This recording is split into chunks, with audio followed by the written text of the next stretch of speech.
ನನಗೆ ನಿಮ್ಮ ಬ್ಯಾಗಲ್ಲಿ ಏನಿದೆ ಅಂತ ಒಂದು ಹುಡುಕ್ಬೇಕು ಅಂತ. ವಾಟರ್ ಬಾಟಲ್, ನೀರು ನೀವು ಕುಡಿಲಿಕ್ಕೆ. ಓಕೆ. ಅರೆ ಇದೇನು ಹಗ್ಗ ಇದೆ, ಇದೇನಿದು? ಇದು ಇಲ್ಲ ಸರ್, ಎಕ್ಸ್ಪೆಷಲಿ ನಾನು ಡೈರೆಕ್ಟ್.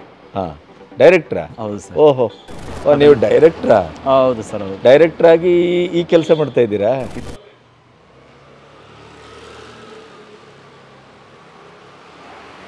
ಸರ್ ಡೆಲಿವರಿ ಬಂದಿದೆ ಸರ್.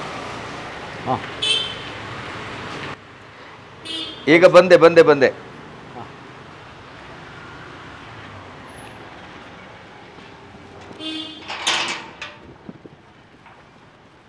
ನಮಸ್ಕಾರ. ನಮಸ್ತೆ. ನೀವು ಮೇಲೆ ಬರ್ಬೋದಿತ್ತು. ನಮ್ಮ ಮನೆಯಲ್ಲಿ ನಾಯಿ ಇದೆ, ಹಾಗಾಗಿ ನೀವು ಹೆದರ್ಬೋದು ಅಂತ ನಾನು ಕರೀಲಿಲ್ಲ. ಆಮೇಲೆ ಒಂದು ಕುತೂಹಲ ಇದೆ ನನಗೆ, ಇದನ್ನೊಂಚೂರು ಇಲ್ಲಿ ಇಟ್ಟಿರ್ತೇನೆ. ನನಗೊಂದು ಬಹಳ ಕಾಲದಿಂದ ನಾನು ಅಂದುಕೊಳ್ತಾ ಇದ್ದೆ, ನನಗೆ ನಿಮ್ಮ ಬ್ಯಾಗಲ್ಲಿ ಏನಿದೆ ಅಂತ ಒಂದು ಹುಡುಕ್ಬೇಕು ಅಂತ. ಅಂದ್ರೆ ಹಾಗಲ್ಲ, ಸುಮ್ಮನೆ ಅಲ್ಲ, ನಾವೀ ಕೆಲವು ಸರಿ ಸಿನಿಮಾ ನಟಿಯರದೆಲ್ಲ ಇಂಟರ್ವ್ಯೂ ಮಾಡುವಾಗ ನಿಮ್ಮ ಬ್ಯಾಗಲ್ಲಿ ಏನಿದೆ ಅಂತ ಒಂದು ಸಣ್ಣ ಇಂಟರ್ವ್ಯೂ ಮಾಡ್ತೇವೆ, ಭಾಳ ಫನ್ನಿ ಆಗಿರ್ತದೆ. ನನಗೆ ಈ ಬ್ಯಾಗು ಯಾವತ್ತೂ ಹಾಂಟಿಂಗ್, ನಿಮ್ಮ ಬದುಕಿನ ಬಗ್ಗೆ, ನಿಮ್ಮ ತಿರುಗಾಟದ ಬಗ್ಗೆ, ನಿಮ್ಮ ಶ್ರಮದ ಬಗ್ಗೆ. ಯಾಕೆಂದರೆ ಕೇವಲ ನೀವು ಈ ರೀತಿಯ ಒಂದು ಸರಬರಾಜು ಮಾಡುವ ವ್ಯಕ್ತಿಗಳಷ್ಟೇ ಆಗಿರುವುದಿಲ್ಲ. ನಿಮ್ಮ ಬದುಕಿನ ಹಿಂದೆ ಏನೇನೋ ಕಥೆಗಳಿರ್ತವೆ, ಹೋರಾಟಗಳಿರ್ತವೆ. ಹಾಗೆ ನಿಮ್ಮ ಬ್ಯಾಗಲ್ಲೂ ಏನಾದರೂ ಕವೆಲ್ಲ ಫುಡ್ ಮಾತ್ರ ಇರುತ್ತಾ? ಇಲ್ಲ ಇಲ್ಲ ಸರ್, ನಮ್ಮ ಮಾಮೂಲಿ ಚೆಕ್ ಮಾಡಿ ಸರ್. ಇದು ನಿಮಗೆ ವಾಟರ್ ಬಾಟಲ್, ನೀರು ನೀವು ಕುಡಿಲಿಕ್ಕೆ. ಓಕೆ. ಅರೆ ಇದೇನು ಹಗ್ಗ ಇದೆ, ಇದೇನಿದು? ಇದು ಪೆಟ್ರೋಲ್ ಸರ್. ಇದು ನಾನು ನೋಡಿದ್ರಿಂದ ಆಯ್ತು. ಈಗ ಬೇರೆಯವ್ರು ನೋಡಿದ್ರೆ ನಿಮ್ಮ ಕಣ್ಣು ನೋಡಿ ನೀವು ಏನೋ ಬೇರೆ ಕುಡ್ಕೊಂಡೇ ವ್ಯವಹಾರ ಮಾಡ್ತೀರಿ ಅಂತ. ಇಲ್ಲ ಸರ್, ಯಾಕಂದ್ರೆ ಇದು ನಾನು ಯಾಕೆ ಗಾಡೀಲಿ ಪೆಟ್ರೋಲ್ ಇಟ್ಕೊಳ್ತೀನಿ? ಪೆಟ್ರೋಲು ಮತ್ತು ದಾರ ಯಾಕೆ? ಇದು ಪೆಟ್ರೋಲ್ ಅಂತ ಹೇಳಿದ್ರೆ ನಾವು ಡೆಲಿವರಿ ಬಾಯ್ಸು ಒಂದು 12 ಗಂಟೆಯಿಂದ 1 ಗಂಟೆ 2 ಗಂಟೆ ಗಂಟು ಡೆಲಿವರಿ ಮಾಡ್ತೀವಿ ಸರ್. ಎಷ್ಟೋ ಜನ ಗಾಡೀಲಿ ಹೋಗ್ಬೇಕಾದಾಗ ಪೆಟ್ರೋಲ್ ಖಾಲಿ ಹೋಗಿರುತ್ತೆ, ಗಾಡಿ ತಳ್ಕೊಂಡು ಹೋಗ್ತಾ ಇರ್ತಾರೆ, ಪೆಟ್ರೋಲ್ ಸಿಕ್ಕೋದಿರಲ್ಲ. ಈ 1/4 ಲೀಟ್ರ್ ಪೆಟ್ರೋಲ್ ಏನಾದ್ರು ಅವ್ರು ಕೊಟ್ಟರೆ ಕನಿಷ್ಠ ಪಕ್ಷ ಮಿನಿಮಮ್ ಒಂದು 10 ರಿಂದ 15 ಕಿಲೋಮೀಟರ್ ರೀಚ್ ಆಗ್ತಾರೆ. ಈ ಐಡಿಯಾ ಹೇಗೆ ಬಂತು ನಿಮಗೆ? ನನಗೆ ಸುಮಾರು ಜನಕ್ಕೆ ನಾನು ಹೆಲ್ಪ್ ಮಾಡಿದ್ದೀನಿ ಸರ್. ಯಾಕಂದ್ರೆ ನಾನು ಸುಮಾರು ಜನಕ್ಕೆ ಈ ಹಗ್ಗೆ ಏನಕ್ಕೆ ಮಡಗಿದ್ದೀನಿ ಅಂತ ಹೇಳಿದ್ರೆ, ಪೆಟ್ರೋಲ್ ಇರೋಕ್ಕೂ ಮುಂಚೆ ಹಗ್ಗೆ ಯಾಕೆ ಇಟ್ಟಿದೆ ಅಂತ ಹೇಳಿದ್ರೆ, ಈಗ ಪೆಟ್ರೋಲ್ನ ನನ್ನ ಹತ್ರ ಇರೋದಿಲ್ಲ, ಅಕಸ್ಮಾತ್ ಹಗ್ಗ ಇತ್ತು ಅಂತ ಹೇಳಿದ್ರೆ ನಾನು ಎಲ್ಲಿವರೆಗೂ ಹೋಗ್ತೀನಿ ಅಲ್ಲಿವರೆಗೂ ಕಟ್ಟಿ ಕೇಳಕ್ಕೆ ಹೋಗ್ಬೋದಲ್ಲ ಅವ್ರನ್ನ. ಸೊ ಅದಷ್ಟು ಬಿಟ್ಟರೆ ಯಾರೂ ಇಲ್ಲ. ಆಮೇಲೆ ನಮ್ಮ ಕಣ್ಣು ಯಾಕೆ ಬಂದರೆ ನಾವೇನು ಡ್ರಿಂಕ್ಸ್ ಮಾಡಲ್ಲ, ಗಾಡಿ ಓಡಿಸಿ ಆ ಗಾಳಿ ಗೊತ್ತಾಯ್ತು ನನಗೆ ಫುಲ್. ಅದು ನಿಮಗೆ ಗಾಳಿಗೆ ಧೂಳು. ಹಾಂ, ಹೌದು ಹೌದು ಸರ್. ಬಟ್ ಇದು ಗೊತ್ತಿಲ್ಲದೆ ಇದ್ದವ್ರ ಕೈ ಸಿಕ್ಕಿದ್ರೆ ತಪ್ಪು ತಿಳ್ಕೊಳ್ಳೋ ವ್ಯಾಪಾರ. ಇಲ್ಲ ಸರ್, ಇನ್ನೊಂದು ಏನಾಗುತ್ತೆ ಅಂತ ಹೇಳಿದ್ರೆ, ಕೆಲವರೆಲ್ಲ ಪೆಟ್ರೋಲ್ ಮಾಡ್ಕೊಂಡಾಗ ನಿಮಗೆ ಪೊಲೀಸ್ನವ್ರು ಗಿಲಿಸ್ನವ್ರು ಅದು ಮಾಡ್ತಾರೆ ಅಂತ. ನಮ್ಮ ಮನೇಲಿ ಚಾಕು ಇರುತ್ತೆ, ಯಾರೂ ಕೊಲೆ ಮಾಡ್ಕೊಳ್ಳಲ್ಲ. ಸಿಲಿಂಡರ್ ಇರ್ತಾರೆ, ಯಾರೂ ಬ್ಲಾಸ್ಟ್ ಮಾಡ್ಕೊಳ್ಳಲ್ಲ. ಉಪಯೋಗ ಆಗಲಿ ಅಂತ ಮಡಗಿದ್ದೀವಿ. ಎಲ್ಲ ನಾವು ಯೋಚನೆ ಮಾಡೋ ರೀತಿ ಬೇರೆ ಅಲ್ಲ ಸರ್. Correct correct. ಇಲ್ಲ, I am very very happy. ಭಾಳ ಸಂತೋಷ ಆಯಿತು. ಯಾಕೆಂದರೆ ನೀವು ಕೇವಲ ಡೆಲಿವರಿ ಮಾಡೋದಷ್ಟೇ ಯೋಚನೆ ಮಾಡ್ತಾ ಇಲ್ಲ, ಯಾರಾದರೂ ತೊಂದರೆಯಲ್ಲಿ ಒಳಗಾದರೂ ಅದನ್ನು ಸಹಾಯ ಮಾಡಿ. ಹೌದು ಹೌದು ಹೌದು ಹೌದು ಸರ್. ಎಷ್ಟೋ ಸರಿ ನನಗೆ ಅದು ನನಗೆ ಖುಷಿ ಕೊಡುತ್ತೆ ಅದು. ಯಾಕಂದರೆ ನಾವು ಅಟ್ಲೀಸ್ಟ್ ಎಲ್ಲೋ ಒಂದು ಕಡೆ ಏನು ಮಾಡಬೇಕು, ನಾವು ಎಷ್ಟೆಷ್ಟೊಂದು ಕತ್ಲೆ ರಾತ್ರಿ ಆಗಿರ್ತದೆ, ಅಂಥದ್ದು ಜಾಗದಲ್ಲಿ ಗೊತ್ತೇ ಇರೋದಿಲ್ಲ ಅವ್ರು ಯಾರು ನಾವೇನಂತ ಗೊತ್ತಿಲ್ಲ. ಎಷ್ಟೋ ಜನ ಕಾಲಿಗೆಲ್ಲ ಕೈ ಮುಗಿಯಕ್ಕೆ ಬಂದುಬಿಡ್ತಾರೆ, ದೇವ್ರು ಬಂದಾಗ ಬಂದಪ್ಪ ನೀನು ಅಂತ. ಸೊ ಆವಾಗ ನಮಗೆಲ್ಲ ಒಂದು ಕಡೆ ಖುಷಿ ಆಗುತ್ತೆ. ಈಗ ಒಂದು 20-25 ರೂಪಾಯಿ ಪೆಟ್ರೋಲ್ ಕೊಟ್ಟರೆ ಏನಾಗುತ್ತೆ, ಬಟ್ 25 ರೂಪಾಯಿ ಪೆಟ್ರೋಲ್ಗೆ 500 ರೂಪಾಯಿ ಕೊಡೋಕೆ ಬಂದಿದ್ದಾರೆ ಎಷ್ಟೋ ಜನ ನನಗೆ. ಸರ್ ಒಳ್ಳೆ ಟೈಮ್ಲಿ ಹೆಲ್ಪ್ ಮಾಡ್ತಾಯಿದ್ರೆ ತೊಗೊಳ್ಳಿ ಅಂತ. ಆದರೂ ನಾವು ಈಸ್ಕೊಳ್ಳೋಗಿಲ್ಲ. ದಯವಿಟ್ಟು ನಾವು ಹೆಂಗೆ ಮಾಡಿದ್ವಿ ಅದೇ ರೀತಿ ಒಂದು 1/4 ಲೀಟ್ರ್ ಪೆಟ್ರೋಲ್ ಮಾಡಿಕೊಳ್ಳಪ್ಪ, ಎಲ್ಲರೂ ಹೆಲ್ಪ್ ಆಗುತ್ತೆ ಅಂತ ಹೇಳ್ತೀನಿ. Okay okay, thank you. ಒಳ್ಳೆಯದಾಗಿ, ಥ್ಯಾಂಕ್ ಯು. ನನ್ನ ಪರಿಚಯ ಇದೆಯಾ ಸರ್ ನಿಮಗೆ? ನನಗೆ ಎಲ್ಲೋ ನಿಮ್ಮನ್ನು ನೋಡಿದಾಗ ಕಾಣ್ತಾ ಇದೆ, ಎಲ್ಲೋ ಯಾವುದೋ ಒಂದು ವಿಡಿಯೋಗಳಲ್ಲಿ, ಸಿನಿಮಾಗಳಲ್ಲಿ ಎಲ್ಲ ನಿಮ್ಮ ಮುಖ ಪರಿಚಯ ಇದ್ದಂಗೆ ಕಾಣ್ತಾ ಇದೆ. ಆ ಕಾರಣಕ್ಕೆ ನಿಮ್ಮ ಹತ್ರ ಬಂದು ಮಾತಾಡ್ತಿದ್ದೆ ನಾನು. ಇಲ್ಲ ಸರ್, ಎಕ್ಸ್ಪೆಷಲಿ ನಾನು ಡೈರೆಕ್ಟ್.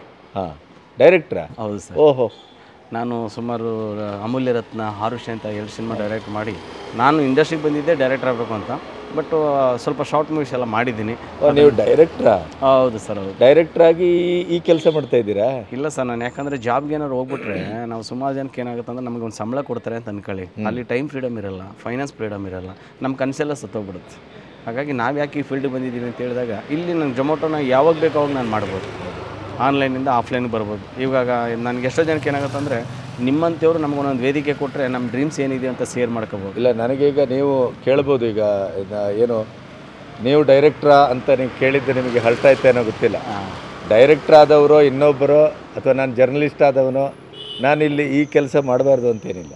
ನ್ಯಾಯಬದ್ಧವಾಗಿ ಬದುಕಲಿಕ್ಕೆ ಪ್ರಾಮಾಣಿಕವಾಗಿ ಯಾವ ಕೆಲಸವನ್ನು ಮಾಡ್ಬೋದು. ಆದರೆ ನಮ್ಮ ಸಮಾಜದಲ್ಲಿ ತಿಳ್ಕೊಳ್ತೇವಲ್ಲ ನಾವು, ಡೆಲಿವರಿ ಬಾಯ್ ಅಂದ್ಕೊಳ್ಳೋರು, ಏನಯ್ಯ ಲೇಟ್ ಆಯಿತು, ಏನು ಸರಿ ಸರ್ವಿಸ್ ಮಾಡ್ಲಿಕ್ಕೆ ಆಗೋದಿಲ್ವಾ, ಎಷ್ಟೋ ವೀಡಿಯೋಗಳೆಲ್ಲ ನೋಡ್ತೇವೆ ನಾವು, ಬೈತಾರೆ, ಇದು ಮಾಡ್ತಾರೆ. ಆದರೆ ನಿಮ್ಮೊಳಗೊಬ್ಬ ಕ್ರಿಯೇಟಿವಿಟಿ ಕೆಲಸ ಮಾಡ್ತಾ ಇರುವಂಥ ಒಬ್ಬ ಕ್ರಿಯೇಟರ್ ಇದ್ದಾನೆ, ಒಬ್ಬ ಡೈರೆಕ್ಟ್ರ್ ಇದ್ದಾನೆ. ನೀವು 2 ಶಾರ್ಟ್ ಫಿಲ್ಮ್ ಡೈರೆಕ್ಟ್ ಮಾಡಿದ್ದೀರಿ, ಮತ್ತು ಕೆಲವೆಲ್ಲ ಕಡೆ ಅಭಿನಯಿಸಿದ್ರಿ ಕಾಣುತ್ತೆ. ಹೌದು ಸರ್, ಹೌದು. ನೀವೆಲ್ಲ ನಲ್ಲಿ ಮೂಳೆ, ಅಲ್ಲೇ ನೋಡಿದ್ದೆ. ನಾನು ಆ ಹುಡುಗನ ನಾನು ನೋಡ್ತೇನೆ ಸಾಮಾನ್ಯ, ಅಲ್ಲೇ ನೀವು ಆ್ಯಕ್ಟ್ ಮಾಡ್ತೀರಿ ನೋಡಿದರೆ. ಸೊ ಅಮೇಝಿಂಗ್, ಭಾಳ ಆಶ್ಚರ್ಯ ಆಯಿತು. ನಾನು ಅದನ್ನು ಸರ್ಚ್ ಮಾಡಿ ನೋಡ್ತೇನೆ. ಇಲ್ಲ ಸರ್, ನಿಮ್ಮದು ಅಮೂಲ್ಯ ರತ್ನ ಮತ್ತು ಆರುಷಿ ಅಂತ ನನ್ನ 2 ಕಿರುಚಿತ್ರ ನೋಡಿದ್ರೆ, ನಾನು ತಮಿಳ್ನಾಡಿಗೆ ಹೋಗಿ ಶೂಟ್ ಮಾಡಿದ್ದೀನಿ ಸರ್ ಅದನ್ನು. ಅದ್ರ ಒಂದು ರಿಯಲ್ ಇನ್ಸಿಡೆಂಟ್. ಖಂಡಿತ ನೋಡ್ತೇನೆ, ನೀವು ನೋಡ್ಬಿಟ್ಟು ನೋಡ್ತೇನೆ, ಖಂಡಿತ ನೋಡ್ತೇನೆ. ಥ್ಯಾಂಕ್ ಯು ಸರ್, ಥ್ಯಾಂಕ್ ನೋಡಿ, ಅದಕ್ಕಾಗಿ ಹೇಳೋದು, ಯಾವ ಹುತ್ತದಲ್ಲಿ ಯಾವ ಹಾವಿದೆ ಅಂತ ಗೊತ್ತಾಗೋದಿಲ್ಲ ನಮಗೆ. ಇಲ್ಲ ಸರ್, ಯಾರಲ್ಲಿ ಎಂಥ ಪ್ರತಿಭೆ ಇದೆ ಅಂತ ಗೊತ್ತಾಗೋದಿಲ್ಲ. ನಾವು ಸುಮ್ಮನೆ ಮನೆ ಬಾಗಿಲಿಗೆ ಬರುವಂಥ ಯಾರೋ ಒಬ್ಬ ಕೆಲಸಗಾರ ಅನ್ನುವ ರೀತಿಯಲ್ಲಿ ಟ್ರೀಟ್ ಮಾಡ್ತೇವಲ್ಲ, ಅದು ಎಂಥ ಭಯಾನಕವಾದದ್ದು ನೋಡಿ. ಈಗ ನನಗೆ ದೇವರಣೆ ನೀವು ಎಲ್ಲೋ ನೋಡಿದ್ದೇನೆ, ಯಾರೋ ಪರಿಚಿತರ ಮುಖ ಕಂಡಂಗೆ ಆಯಿತು ಅಂತಲೇ ನಾನು ಹತ್ತಿರ ಬಂದು ಮಾತಾಡಿದೆ. ಮತ್ತು ಈ ಬಾಕ್ಸ್ ಬಗ್ಗೆ ಒಂದು ಕುತೂಹಲ ಇರ್ತದೆ ನನಗೆ ಯಾವಾಗಲೂ. ಸೊ ಅದಕ್ಕಾಗಿ ಸುಮ್ಮನೆ ಕೇಳಿದೆ. ತಪ್ಪು ಒಳ್ಳೆಯದು. ನಾನು ನಿಮ್ಮ ಸಿನಿಮಾ ನೋಡ್ತೇನೆ. ಆಗಲಿ ಸರ್, ನೋಡಿ ನಾನು ಸಿನಿಮಾದಲ್ಲಿ ಅಕಸ್ಮಾತ್ ನಾನು ನಂಬರ್ ತೊಗೊಳ್ಳಿ ಸರ್. ನನ್ನ ನಂಬರ್ ತೊಗೊಂಡು ನೀವು ಒಂದು ಕರೆ ಮಾಡಿದ್ರೆ ಸಾಕು ಸರ್. ಸರಿ ಸರಿ, ಹೇಳಿ ನಿಮ್ಮ ನಂಬರ್. 973899. ಓಕೆ, ಖಂಡಿತ ಮಾಡ್ತೇನೆ. Thank you.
ಪ್ರಿಯರೇ ನಮಸ್ತೆ.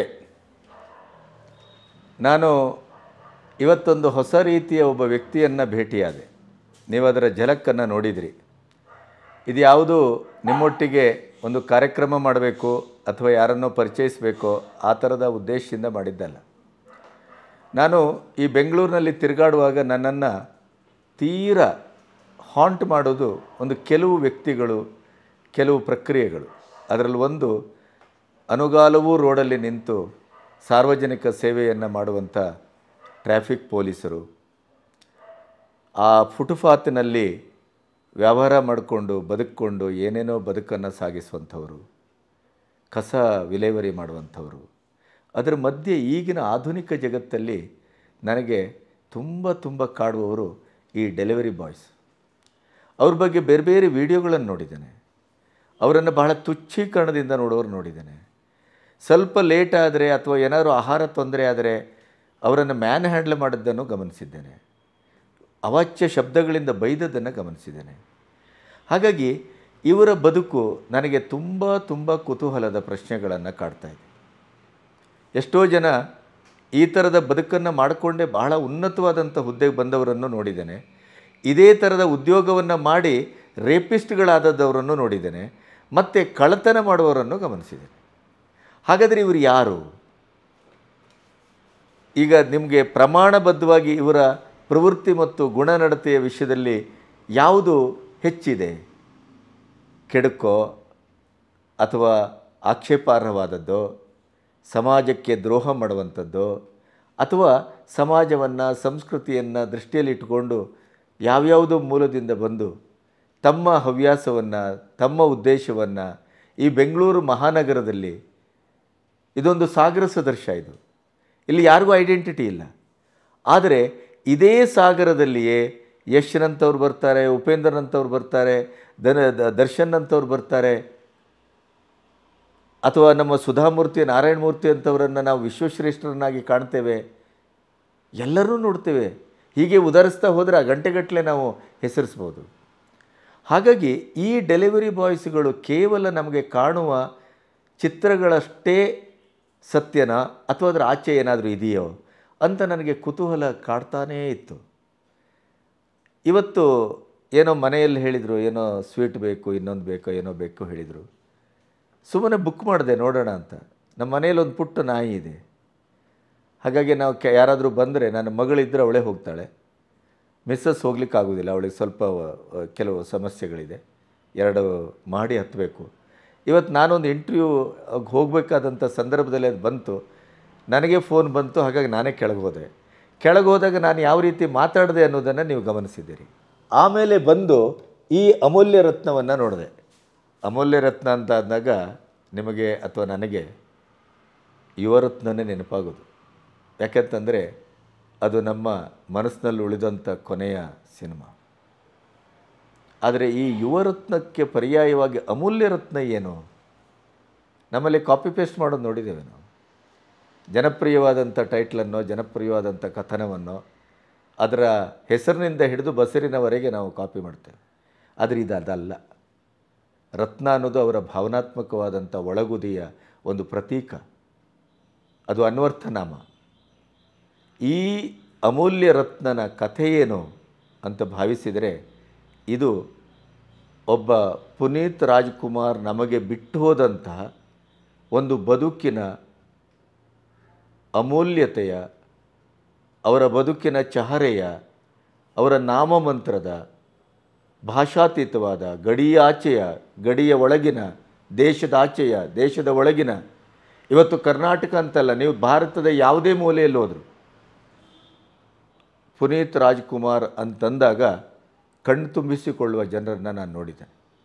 ಹಾಗಾಗಿ ಪುನೀತ್ ಅವರ ನಾಮ ಸಂಕೀರ್ತನೆಯಲ್ಲಿ ಒಂದು ಅದ್ಭುತವಾದಂಥ, ಅದು ಪಾತ್ರದ ದೃಷ್ಟಿಯಿಂದಿರ್ಬೋದು, ದೃಶ್ಯದ ದೃಷ್ಟಿಯಿಂದಿರ್ಬೋದು, ಕಥೆಯನ್ನು ಹೇಳಿದ ರೀತಿ ಇರ್ಬೋದು, ಕಥಾನಕದ ದೃಷ್ಟಿ ಇರ್ಬೋದು, ಅಥವಾ ನಾವು ಇತ್ತೀಚೆಗೆ ಹೇಳ್ತೇವಲ್ಲ ಸರ್, ಆ ಸಿನಿಮಾದ 15 ನಿಮಿಷದಲ್ಲಿ ನಮ್ಮ ಅದ್ಭುತವಾದಂಥ ಕಥೆಯ ಒಂದು ಕೊನೆ ಇದೆ ಸರ್, ಕ್ಲೈಮ್ಯಾಕ್ಸ್ ಇದೆ.